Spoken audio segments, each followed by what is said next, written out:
Em 2010, eu contratei pela primeira vez um palestrante para atuar conosco e essa pessoa veio por indicação de um outro colega professor. Ele deveria atuar num grande evento da nossa empresa e era um evento internacional em São Paulo. E além dele, esse evento reunia outros 98 palestrantes.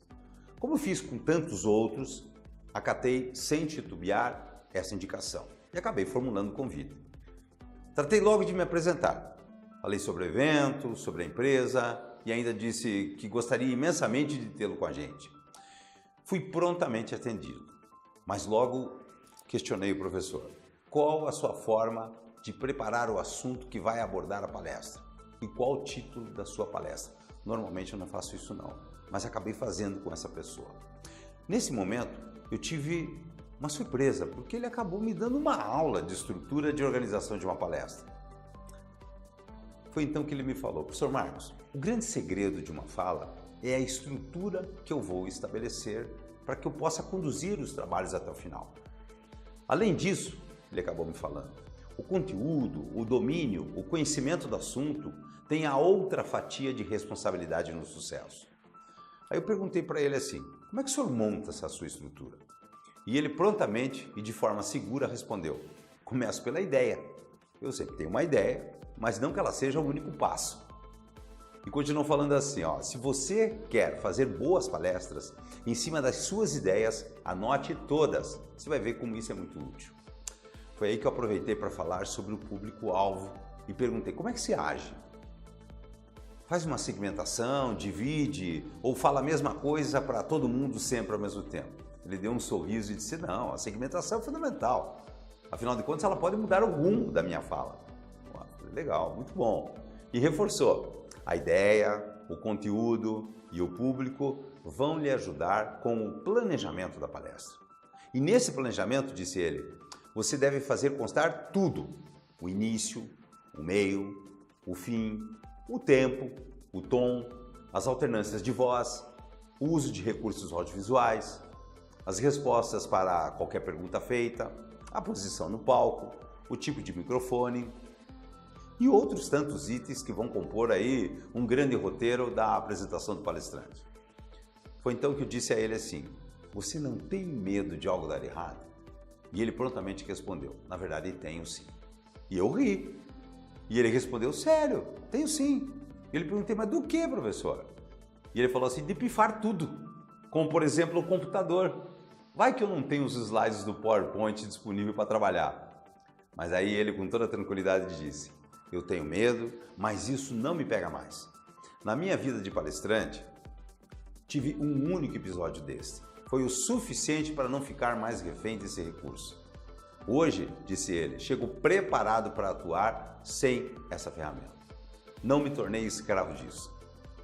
Outra dica que aprendi com ele foi que o mapa mental que ele elabora facilita a elaboração de tópicos e que isso é muito importante, pois é o que vai auxiliar em todo o percurso da fala dele e facilitar o entendimento por parte do público.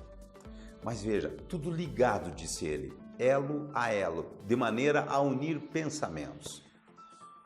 Quando eu perguntei sobre o tema, ele ponderou assim: professor Marcos, o tema ou o título, como queira, é 60% do sucesso da palestra. Isso até nós já tínhamos levantado durante vários anos.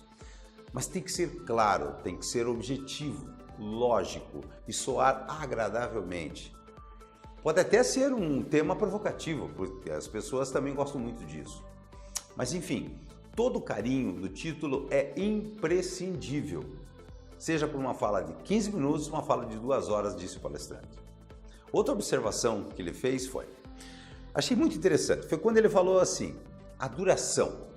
Eu observo muito bem o tempo de acordo com o conteúdo e também, dependendo do caso, observo o conteúdo em relação ao tempo. Assim, ele tem uma melhor administração de seu tempo. Fica perfeito. E ele, empolgado com as suas explicações e o meu interesse, perguntou. Aí ele perguntou para mim: quer saber então como é que eu monto um esquema para desenvolver todo esse processo? Eu disse: lógico, fala, professor. Vamos lá. Ele falou: defino a ideia e o tipo de atuação. Se é uma palestra, se é uma conferência, se é uma mesa redonda, se é um curso, um discurso, se é feita de forma formal ou informal. Disse ele também, procuro saber se será em auditório com cadeiras fixas ou cadeiras móveis e qual é a capacidade desse local. Aproveito ainda para saber o número de pessoas, qual é o público-alvo e se vai haver interação da plateia em forma de perguntas e tudo mais. Ele continuou. Pergunto ainda ao contratante sobre que recursos audiovisuais eu tenho disponíveis. E depois de resolvida essa questão, ele disse, penso logo como vou iniciar a minha fala e que história vou contar. Introduzo o assunto e passo a desenvolvê-lo conforme planejado, pensando logo em elos de ligação e na transposição entre uma fase e outra. Aí então disse ele, procuro sentir a plateia para saber qual a estratégia de comunicação melhor vai se adequar a eles. E no final, falou o professor, parto para a conclusão da fala, pensando sempre no meu poder de síntese. Isso influencia totalmente o trabalho. Finalmente, eu deixo uma mensagem e uma reflexão final, de maneira que isso acabe ficando marcado na vida das pessoas. E pronto, acabou. O que faço depois? Ansiosamente, eu fico esperando os aplausos, sinto aquela satisfação de dever cumprido com todas as pessoas e esperando que aquilo vá fazer parte da vida da pessoa. Aí então eu, muito satisfeito, disse, fantástico, professor. Muito obrigado e parabéns pela sua capacidade e generosidade de me acolher. E aí eu pergunto a você agora que está me escutando, que tal? É possível e interessante preparar bem a sua palestra? Acredito que sim, né? E você pode ser em breve a minha história. Quero ter o prazer de contá-la para todas as pessoas. Curta então nossos vídeos, compartilhe com seus amigos. Os comentários, registre no campo reservado. Abraços!